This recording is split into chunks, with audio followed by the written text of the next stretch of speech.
자, 우리 민족의 고유 명절인 추석입니다. 자, 이번 추석 지난 여름에 너무 더웠잖아요. 그래서 이 너무 더웠던 이 여름, 그래, 잘 버텨냈다, 잘 견뎌냈다 라면서 하나님께서 칭찬하면서 주시는 선물처럼 시원한 아침 저녁으로 시원한 바람이 느껴지는 주님의 선물과도 같은 그런 귀한 명절입니다.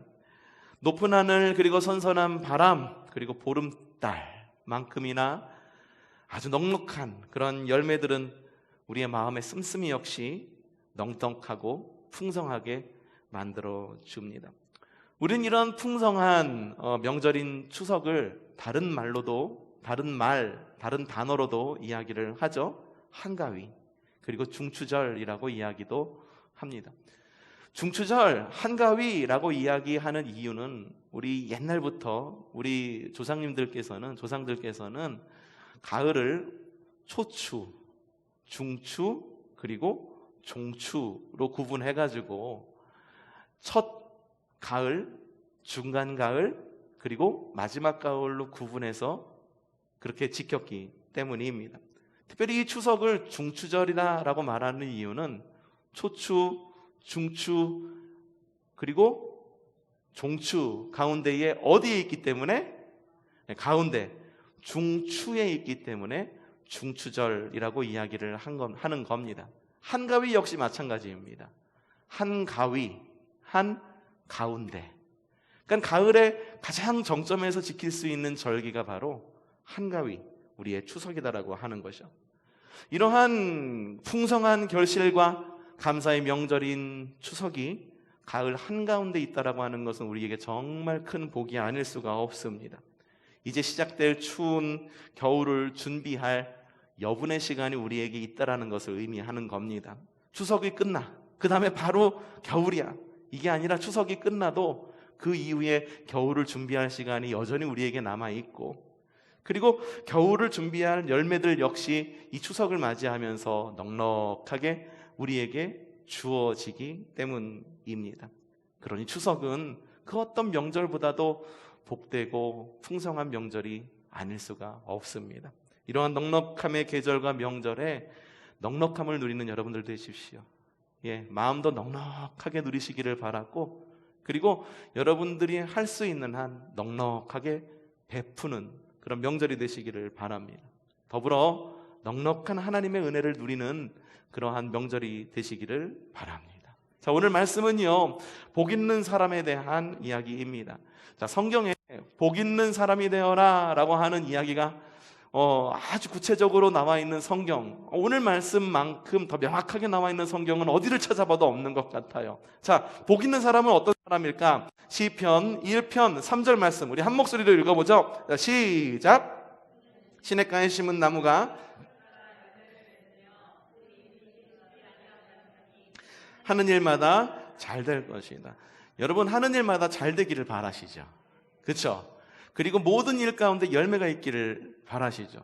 공부하면 공부하는 대로 좀 성적이 쑥쑥 올라가면 좋겠어요. 그렇죠? 우리 일에도 공부하면 공부하는 대로 좀 성적이 쑥쑥 올라가면 좋겠는데, 수학이 약해. 그래가지고 늘 공부를 갖다가 더블로 수학은 시키지만 잘 올라가지가 않아요. 왜 안 올라갈까? 너는 왜 이렇게 수학을 못하니? 누구 닮아서 못하겠습니까? 아빠 닮아서 수학을 못하는 거예요. 엄마도 수학을 잘했을까? 엄마도 수학을 못했어요. 우리는 이 문과적 기질이 강해가지고 수학이 모두가, 이과적 계열에 있었던 과목이 모두가 약했어요.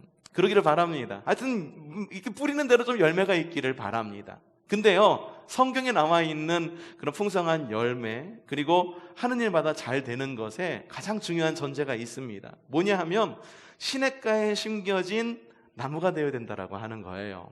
시냇가에 심겨진 나무가 되지 않고 광야 가운데 심겨진 나무가 되어서 열매를 맺고 잎이 시들지 않기를 바란다고 한다면, 그것은 정말 신비가 아닐 수가 없습니다. 나무를 심었는데 나무에다 물 한 방울 안 주고 나무가 죽어가니까는 왜 죽어가나 걱정하는 것만큼 미련한 것은 없다라고 하는 거죠. 그래서 중요한 것은 시냇가에 심겨지는 것입니다. 시냇가에 심겨질 때에 잎이 마르지 않는 거예요. 시냇가에 심겨졌을 때 열매를 많이 맺는 거고 모든 일이 다 형통한다라고 하는 거예요. 근데 시냇가에 심겨진다라고 하는 것이 무슨 말일까? 요즘 많이 쓰는 말로 인싸가 되라는 겁니다. 인싸가 되라는 겁니다. 인사이더가 되라는 이야기입니다. 인사이더, 모든 것에 주류 안에 붙어 있으라는 것입니다.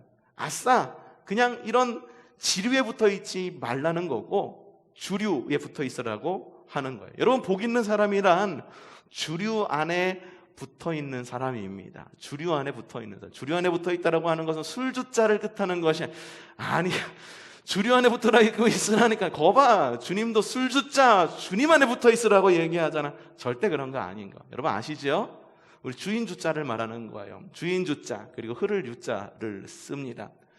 주인의 흐름 안에 있으라는 거고요. 그리고 주된 흐름 안에 있으라는 것입니다. 큰 흐름, 경향, 중심이 되는 경향 안에 있으라고 하는 거예요. 영어로 메인스트림이라고 이야기합니다.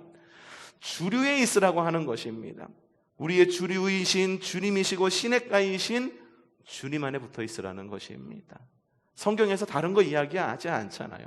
야, 지금 주류, 비트코인이 주류니까는 비트코인에 한번 해가지고 한번 땡겨봐. 뭐 이걸 말하는 게 아니에요. 요즘에 한참 아파트 사는 게 유행이니까 아파트 사서 한번 니들도 한번 영혼까지 끌어모아가 영끌 해가지고 한번 한몫 잡아봐. 이걸 말하는 게 아니에요. 성경에서 말하는 인싸가 되라, 주류 안에 붙어 있어라 라고 말하는 것은 주님을 우리가 주인 주자로 써서 주님이라고 이야기하듯 바로 그 주류, 주님 안에 붙어 있으라라고 말하는 것입니다. 성경에는요, 이렇게 주류 안에 붙어 있으라, 주님 안에 거하라라고 하는 이야기가 정말로 많이 나와 있습니다. 한번 읽어보죠. 요한복음 15장 4절에 이렇게 적혀 있습니다. 시작. 내 머물러 있어라. 그리하면 나도 너희 안에 머물러 있겠다. 요한복음 15장 7절엔 이렇게 적혀 있어요. 시작. 너희가 내 안에 머물러 있고 내 말이 너희 안에 머물러 있으면 너희가 무엇을 구하든지 다 그대로 이루어질 것이다. 요한복음 16장 33절 초반절 시작.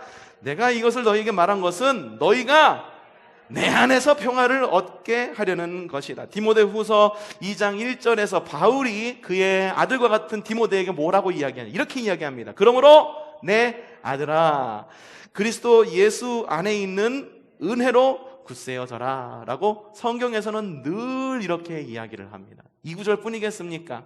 성경 곳곳에 있는 많은 말씀들이 주님 안에 거하라라고 이야기합니다. 원줄기 안에 붙어 있으라 라고 이야기를 합니다. 여러분, 우리 가정 역시 시냇가에 심겨지기를 바랍니다. 주님 안에 거하는 우리 가정 되기를 바랍니다. 그래서 철 따라 열매를 맺고 아름다운 그런 푸르른 그런 잎사귀, 사시사철 상록수 같은 그런 믿음의 가정을 이루시기를 바랍니다. 자녀가 잘 되기를 바랍니다. 부부가 화목하기를 바랍니다. 필요에 따른 재정이 채워지기를 바랍니다. 몸과 마음과 정신의 건강을 누리기를 바랍니다. 모든 관계에서 화목을 누리는 열매를 맺는 여러분들 가정이 되시기를 바랍니다. 넉넉한 추석만큼이나 풍성한 열매를 맺기를 바랍니다. 바로 주님 안에 거하는 가정이 풍성한 열매를 맺는 가정입니다. 곧 여러분에게 복되어라 라고 말하는 것은 무슨 말이죠? 주님 안에 거하십시오 라고 하는 말과 같은 말인 겁니다. 그렇기 때문에 우리가 기억해야 될 것이 있습니다. 뭐냐면 주님께서 우리에게 주시는 이러한 풍성한 열매, 상록수 같은 푸르름, 이런 열매가 우리의 최고의 목표가 될 수는 없다라고 하는 것입니다. 많은 사람들이 완전한 가정을 꿈꾸며 결혼을 합니다. 여러분 가정이 완전했으면 좋겠죠? 그렇죠? 완전하세요? 완전했으면 좋겠죠. 젊은 사람들도 완전한 가정을 꿈꾸며 기도하고 그리고 결혼을 합니다. 배우자, 부모, 자녀와의 관계에 있어서도 완전하기를 바라고요. 수입과 지출에 있어서도 완전하기를 바랍니다. 이왕이면 좀 지출보다 수입이 많았으면 좋겠어요. 그리고 건강과 행복에 있어서도 좀 그렇게 완전했으면 좋겠습니다. 풍성한 열매를 이렇게 기대하면서 가정을 꾸립니다. 결혼을 하면서도 요즘에는 집을 사서 이렇게 사고 결혼하는 것이 하나의 그런 트렌드이고 너무 당연한 것으로 여겨지고 있어요. 자꾸 이렇게 이야기하면은 꼰대 소리 듣게 되는 건데, 뭐냐 하면 야, 우리 때는 말이야 사글세부터 시작했어 라고 이야기하는 것 자체가 그거 옛날 이야기를 왜 지금 하느냐 라고 이렇게 반응하기도 하면서, 완벽한 가정, 그래서 좀 뭔가 좀 잘 이뤄가는 가정이 되기를 바랍니다. 하지만 지금 요즘에 그마저도 좀 어렵죠. 그렇죠? 부모님이 도와주지 않으면 집 사기도 참 어려운 시대를 살아가고 있고, 우리 젊은이들이 참 어려운 시대를 살아가고 있는데, 어쨌든 완벽한 가정을 꿈꾸면서 결혼을 하게 됩니다.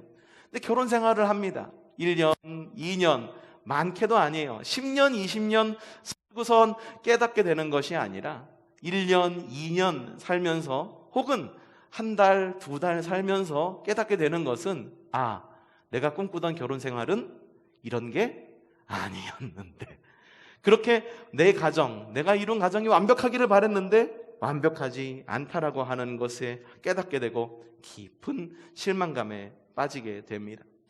깨어진 기대의 이론이라고 하는 것이 있다고 합니다. 결혼, 휴가, 공휴일, 이러한 좋은 시간과 기회를 좀 맞이하고 잘 보내면 관계가 더 좋아질 것이라고 하는 그런 기대. 좀 먼 곳에 좀 여행 좀 다녀오자, 아니면은 요번 명절 때 우리 좀 잘 지내보자, 우리 가족들끼리 잘해보자, 으쌰으쌰 해가지고 좀 뭔가 이번 명절을 잘 지내면은 모든 게 잘 될 것이라고 하는 기대를 갖고 좋은 시간을 가지려고 하지만, 휴가나 공휴일 혹은 명절 속에서 받는 스트레스로 인해서 명절 이후 혹은 휴가 이후에는 이전보다 더 큰 불행감과 절망감, 상실감을 겪게 된다라고 하는 것이 바로 깨어진 기대 이론입니다. 실제로 우리나라 같은 경우에도 명절 이후에 이혼 소송, 그리고 협의 이혼이 증가한다라고 하는 통계도 나와 있는 것을 본다면, 이것이 그냥 떠도는 이야기가 아니라 정말 수치적으로 확실한 이야기이구나라는 생각을 하게 됩니다. 여러분에게 말씀드리고 싶은 것은 뭐냐 하면, 여러분의 가정은 완전하지 않습니다. 저희 가정도 역시 완전하지 않습니다. 바로 그것을 인정할 수 있어야 합니다. 가정이란 불완전한 두 사람이 합하여서 완전한 하나를 이루는 것이 아닙니다. 가정이란 1 더하기 1은 2가 되어서 두 사람이 시너지를 이루어서 뭔가 으쌰으쌰 하는 것이 아닙니다. 결혼이란 1 더하기 1이 되어서 수입도 1 더하기 1이 되어가지고 수입도 더블이 되어서 잘 살아보세요 하는 그것이 결혼 생활이 아니라, 불완전한 두 사람이 합하여서 완전한 하나를 이루어가는 과정이 바로 결혼 생활인 것입니다. 결혼 생활은 과정이에요. 결혼 1년차, 2년차만 과정인 것이 아니라 결혼 10년차, 20년차, 30년차, 40년차, 50년차 죽을 때까지 함께 하고 가꾸어야 할 과정이 바로 우리의 가정이다라고 하는 것입니다. 하나님께서 가을 한가운데에서 한가위라는 명절을 주셔서 열매를 맺게 하는 이유는 뭐냐 하면, 남겨진 가을의 시간을 통해서 봄이 오기까지의 시간을 복되게 기다리게 하려는 주님의 배려이듯, 하나님께서 우리 가정에게 그때그때 따라서 열매를 주십니다. 건강의 열매를 소소하게 주시기도 하십니다. 이가 아팠는데 임플란트를 잘 할 수 있게끔 할 수 있는, 뜻하지 않은 곳에서 우리 자녀가 얼마나 컸는지 우리 자녀가 임플란트도 해준대, 그런 이야기들. 아니면 소소한 것들, 남편이 승진을 했대, 아니면 아내가 인정을 받아서 그 모든 남자들을 제치고 직장에서 인정을 받는데, 여러 가지 이런 소소한 열매들이 있는데, 우리 가정에 이런 열매를 맺게 해주시는 이유는 그 열매가 바로 중간 상급이기 때문에 주님께서 우리에게 주신다라고 하는 거예요. 사람들이 근데 이 열매를요 목적으로 삼습니다. 프로모션, 진급하는 것이 목적이에요. 돈 많이 버는 것이 목적이 됩니다. 많이 잃지 않는 것도 목적이 되기도 합니다. 건강이 곧 우리의 삶의 목적이 되기도 합니다. 그래서 자신의 어떤 가치관, 건강이 최고야. 그래, 건강이 최고지. 건강해야지. 돈이 최고지. 그래, 그래, 우리 가족 행복한 게 최고지. 언제나 그것이 최고의 목적이 되어서 그것이 흔들릴 때마다 우리의 인생 전부가 흔들리게 되는 것을 볼 수가 있어요. 근데 하나님께서 우리에게 이런 조그마한 상급을 우리의 가정 가운데, 과정 가운데에 이렇게 선물로 주시고 열매를 맺게 하시고 날마다 이렇게 상록수 같은 삶을 살아가게 해주시는 이유는 뭐냐 하면, 야, 너희들 그 삶을 최고의 목적으로 가지고 삼어. 내가 상 이거 줄 테니까는 하나님 나라를 열심히 살아. 그럼 내가 이거 줄게 라는 것이 아니라 주님께서 우리에게 보여주시는 훨씬 더 큰 목적이 있기 때문입니다. 그러니 여러분, 우리의 삶 가운데 주어지는 소소한 선물과 같은 이 열매들, 그냥 과정 가운데에 하나님께 감사하며 그 과정 가운데 이웃과 나누고 하나님께서 주신 그 열매들이 우리의 우상이 되지 않기를 바랍니다. 아까 전에 우리 김진호 장로님 기도하시는데 명절 가운데에 우리 가정으로 돌아가서 우상 숭배하지 않기를 기도하시더라고요. 우상 숭배한다라고 하는 것은 단편적으로 우리가 귀신한테 예배하고 이런 것만을 말하는 것이 아니에요. 우상 숭배란 뭐냐 하면 우리가 하나님께서 주신 우리를 향한 목적, 그것이 우리의 삶의 목적이 되는 것이 아니라 주님께서 주어주시는 그때그때마다 지어주시는 그 복이라고 하는 것, 그 복이라고 하는 것을 우리의 삶의 목적으로 쫓아 사는 것, 그것이 우상 숭배인 거예요. 돈이 최고야 하면 돈이 우상 숭배예요. 건강이 최고야 라고 말하면 건강이 우상 숭배예요. 가정의 행복이 최고야 라고 생각하면 가정의 행복이 곧 우상이다라고 여러분에게 말씀을 드리는 것입니다. 여러분의 가정 가운데 풍성한 열매가 있기를 바랍니다. 그래서 하나님의 더 큰 목적을 바라는 여러분의 가정들 되시기를 바랍니다. 자, 그렇다면은 하나님께서 우리를 향한, 우리 가정을 향한 최종 목적은 뭘까요? 주님은요, 우리의 가정이 천국이 되기를 바랍니다. 여러분의 가정이 천국이 되십시오. 여러분의 가정이 천국이 되십시오. 풍성한 열매들을 통해서 우리의 가정이 하나님 나라가 되기를 기도하십시오. 천국이란 뭐냐 하면 하늘 천자 나라 국자입니다. 사람들이요, 이 천국에 대해서 그려보려고 굉장히 많은 노력을 해왔었어요. 도교에서도 천국의 개념이 있고요, 불교에서도 천국의 개념이 있어요. 그리고 이슬람에서도 천국의 개념이 있습니다. 이슬람에서 천국이 어떤 곳인지 아세요? 여성들에게는 결코 좋은 것이 아니에요. 결코 좋은 것이 아니에요. 천국은 남성들의 거의 전유물이에요. 이슬람에서는요. 그래서 이슬람에서는 남성들이 알라에게 영광을 돌리고, 그리고 이거에 영광을 돌린 남성들이 천국에 가면은 수많은 아내들을 거느리고 떵떵거리면서 산다라고 이야기를 합니다. 여러분, 좀 말이 안 된다고 생각하죠? 근데 우리가 천국에 대한 이미지가 이것과 매우 비슷하게 가지고 있어요. 우리가 천국에 가면 하나님께 영광을 돌리면, 그리고 우리가 기독교에 이바지를 하면 천국에 가서 황금 면류관을 쓰고, 그리고 남들은 초가집에 살지만 우리 집은 양옥집. 왜 양옥집입니까? 이왕이면 성에 사시죠. 왜 양옥집인지 아세요? 예, 천국에 대한 이런 이미지가 만들어진 것은 우리 그 세대 가운데에, 기독교 역사 가운데에 한참 부흥의 시대였었습니다. 이때가 한참 우리나라의 새마을 운동이 일었을 때예요. 예? 새마을 운동 아시죠? 조가집도 없애고 마을길도 넓히고, 그쵸? 그래서 온 국민의 꿈이 뭐였는지 아세요? 초가집도 없애고 마을길도 높이고 사는 집의 모양이 뭔지 아세요? 양옥집이었던 거예요. 양옥집. 그래서 우리가 가질 수 있는 꿈의 모습이 양옥집의 모습을 가지고 있는 거예요. 그래서 이 땅 가운데에서 헌신하지 못하면 초가집, 헌신하면은 양옥집, 그런 모습을 갖게 된 거라고 하는 거죠. 근데 하나님 나라는 그런 것이 아니에요. 물론 우리가 그런 꿈을 꿀 수가 있어요. 지금은 하나님 나라, 천국에 가면 어떤 집에 살게 될까 하면은 어떤 꿈을 꾸겠습니까? 어떤 집에 사시고 싶으세요? 한 100평 넓이의 복층 아파트? 이렇게 천국의 모습이 우리가 생각하는 것에 따라서 많이 변화가 됩니다. 왜냐하면 우리가 생각할 수 있는 천국이란 우리의 이성 안에서만 생각이 되기 때문이에요. 오늘 함께 부른 찬양 가운데 우리가 꿈꾸는 나라라고 하는 찬양이 있었어요. 그쵸?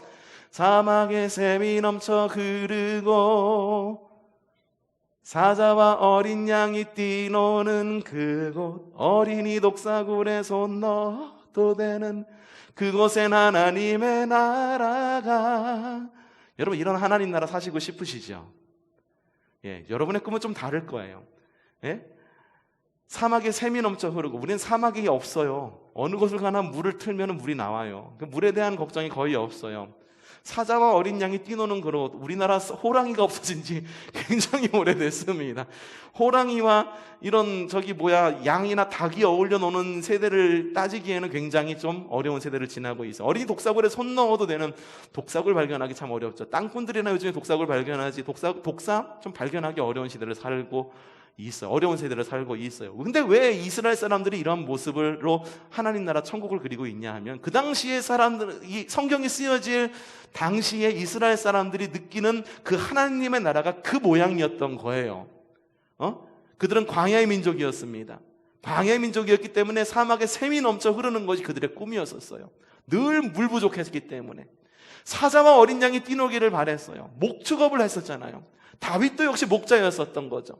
그래서 사자와 어린 양이 뛰논다고 한다면 목자의 이 고단한 삶이 멈춰질 거라고 생각을 했던 거죠. 어린이 독사굴에 손 넣어도 물지 않는, 얼마나 어린이들의 삶, 그들의 생명이 얼마나 단명했고 얼마나 병에 많이 들려서 많이 죽었으면 그런 이야기가 나왔겠습니까?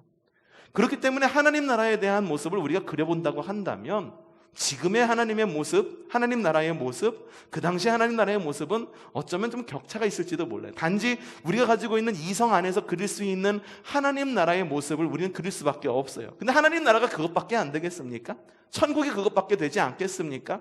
단순히 이 땅에서의 삶을 이어가는 곳이라고만 한다면 그냥 오래 살게 해달래지 못 들어 죽어서 천국 가게 해달라고 말합니까?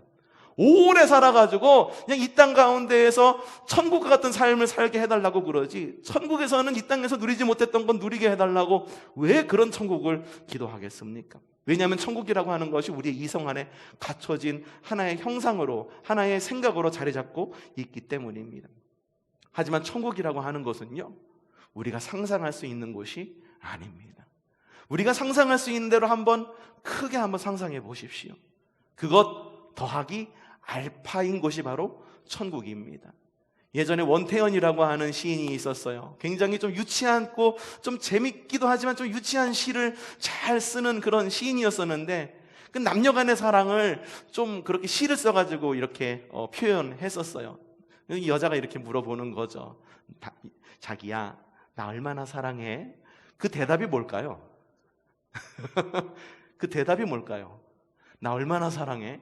하늘만큼 딸만큼? 이거는 옛날에 노래 가사도 있지만, 이 원태연이라고 하는 이 시인이 뭐라고 말하냐면 이렇게 얘기하는 거예요. 네가 그릴 수 있을 만큼 오늘 한번 크게 그려봐. 얼만큼? 아니, 네가 그릴 수 있을 만큼 이만큼 그렸어요. 그러니까는 원태연 시인이 그렇게 말하는 거예요. 그걸 뺀 만큼 전부를 너만큼 사랑해. 이렇게 이야기하는 거라고 하는 거죠. 그러니까는 이게 뭐냐 하면은 내가 아무리 크게 상대방이 나를 얼마나 사랑하는지 그린다 할지라도 그것 이상만큼 너를 사랑한다라고 하는 거예요. 하나님 나라도 역시 마찬가지예요. 원태연 이 시인이 좀 유치한 그런 사랑시를 썼을지는 몰라도 전 그거 보면서 뭘 느낀 줄 알아요? 야, 그래, 하나님께서 우리를 향한 하나님의 계획이 바로 그거구나. 내가 상상할 수 있을 만큼 다 생각해도 그 이상에 있는 것이 하나님 나라이구나. 내가 상상할 수 있는 만큼, 내가 해볼 수 있는 만큼 다 해보는 거예요. 다 누리는 거예요. 다 생각해보는 거예요. 그래, 내가 아무리 노력하고 발버둥 쳐도 하나님 나라와 우리를 향한 하나님의 사랑은 훨씬 밖에 있는 거구나. 많은 사람들이 그걸 느끼며 살아가는 거죠. 부자가 돈이 있는 대로 다 써보는 거예요. 권력자가 누릴 수 있는 권력대로 다 누려보는 거예요. 그런 것들을 다 누려봤을 때 그 사람들이 죽으면서 하는 말이 뭐였습니까? 솔로몬이 그의 시에서, 그의 잠언에서 했던 내용과 전도서에서 했던 내용과 같은 말이잖아요. 헛되니 모든 것이 헛되도다.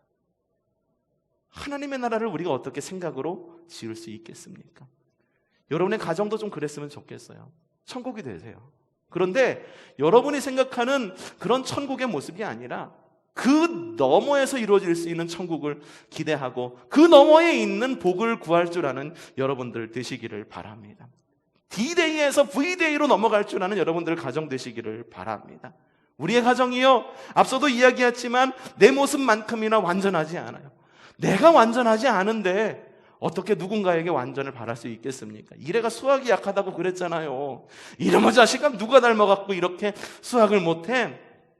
다른 것 성적표 보면 매우 잘함, 매우 잘함, 매우 잘함, 매우 잘함. 근데 수학만큼은 노력을 요함, 이렇게 쓰여져 있는 거예요. 누구 닮았겠습니까? 나 닮은 거지. 나 닮은 거지. 내가 부족한데 어떻게 누군가에게 야, 이래야 되지 않겠니? 야, 최고의 남편은 이런 남편이 돼야 되지 않겠어? 야, 최고의 아내는 이런 아내가 돼야지. 최고의 부모, 최고의 자식, 이런 건 역시 어떻게 내가 부족한 거를 알고 있는데 누군가에게 이걸 갖다가 요구할 수 있겠느냐라고 하는 거죠. 하지만 우리의 가정은요, 이 땅에서 성화의 삶을 살아갑니다. 마치 하나님의 나라가, 비록 하나님의 나라가 시작되었지만 악이 있는 것처럼 우리의 가정이 시작되어서 완전한 가정을 꿈꾸면서 가정을 이루었지만 우리 가정 가운데 여러 어려움이 있는 것. 야, 어쩌면요, 하나님의 나라가 이런 우리의 가정의 모습과 너무 비슷하다고 하는 것은 우리에게 큰 위로가 되지 않을까라는 생각이 들어요. 하나님의 나라도 그런데 우리 가정이라고 어떻게 했느냐? 하나님의 나라도 성화의 삶을 통해서 그리스도인의 완전을 이루어가는데 우리의 가정도 역시 서로가 서로를 사랑하고 행복하고, 비록 하박국 선지자가 말한 것처럼 무화과 나뭇잎이 마르고 포도 열매가 없고 감람나무 열매 그치고 논밭에 식물이 없어도 주님 안에서 기뻐함으로 우리 가정을 가야 되지 않겠느냐. 그렇게 믿음으로 고백할 수밖에 없는 것이 아니겠느냐라고 하는 거예요. 여러분, 성경의 말씀에 보면 우리는 표대를 향하여 달려가는 사람이다라고 이야기를 합니다. 빌립보서 3장 14절 말씀 읽어보죠. 시작. 그리스도 예수 안에서 하나님께서 위로부터 부르신 그 부르심의 상을 받으려고 목표점을 바라보고 달려가고 있습니다. 맞습니다. 우리의 가정은요, 완전하지 않아요. 하지만 주님께서는 우리가 이 땅에서 하나님 나라라고 하는 영광스러운 최종 목적지를 향해 달려갈 수 있도록 때를 따라 풍성한 열매를 우리에게 주십니다. 이번 추석 여러분에게 어떠한 복이 있기를 바랍니까? 그 열매의 영광을 통해 하나님 나라의 영광을 향하여 나아가는 여러분들 되시기를 바랍니다. 희망과 꿈을 갖는 여러분들 되시기를 바랍니다. 하나님 내게 주어진 상급이 요만해요. 하나님 내게 바른 것은 이만큼인데, 내가 그릴 수 있을 만큼 그린 것은 이만큼인데 하나님 요만큼밖에 없네요. 얼마나 다행입니까? 이만큼을 뺀 나머지를 사랑하는 것이 하나님의 사랑이라고 하는데, 나한테 주어진 것이 요만큼이니 요만큼을 뺀 나머지가 바로 하나님의 사랑이 아니겠어요? 하나님께서 우리에게 주어진 복이 아니겠습니까? 하나님께서 우리에게 때를 따라 주시는 그 열매를 맛봄으로, 그 열매가 비록 많고 크고 우리가 원할 만큼, 우리가 만족할 만큼 크지는 않다 하더라도 그 삶 가운데서 자족하여서 과거의 영광에서 미래의 영광으로 넘어가는 여러분들 되시기를 바랍니다. 고린도후서 3장 18절 말씀, 우리는 모두 너울을 벗고서 주님의 영광을 바라봅니다. 이렇게 해서 우리는 주님과 같은 모습으로 변화하여 점점 더 큰 영광에 이르게 됩니다. 이것은 영이신 주님께서 하시는 일입니다. 맞습니다. 우리가 주님의 영광을 바라볼 때 주님은 우리를 영광에서 영광으로 옮겨 주십니다. 과거의 영광을 붙들고 과거의 영광 가운데 그 영광이 우리의 발목을 잡고 우리의 뒷목을 잡고 멱살 잡고 끌고 갈 때, 아니야, 나는 과거의 영광에 묶이지 않고 주님께서 주실 미래의 영광을 향해 달려가는 하나님 나라 백성이야. 우리 가정은 바로 그런 가정이야 라고 말하면서 힘써서 주님께서 주신 우리 가정의 최종 목적인 하나님 나라를 향하여 힘써 달려가는 여러분들 되시기를 바랍니다. 하나님은 우리 가정을 만들어 가십니다. 우리 역시 하나님께서 우리에게 주신 가정을 만들어 갑니다. 비록 완전하지는 않지만 중간 상급을 맺게 하셔서 하나님 나라를 살아갈 힘을 주십니다. 우리도 나의 불완전함을 인정하듯 모두의 불완전함을 인정하여서 여러분이 꿈꾸는 가정, 우리가 꿈꾸는 가정을 이루어 가시기를 바랍니다. 그리고 더 나아가서 내가 꿈꾸는 가정뿐만 아니라 그리고 그것을 뛰어넘어 하나님께서 꿈꾸시는 믿음의 가정을 이루어 가시기를 주님의 이름으로 축복합니다.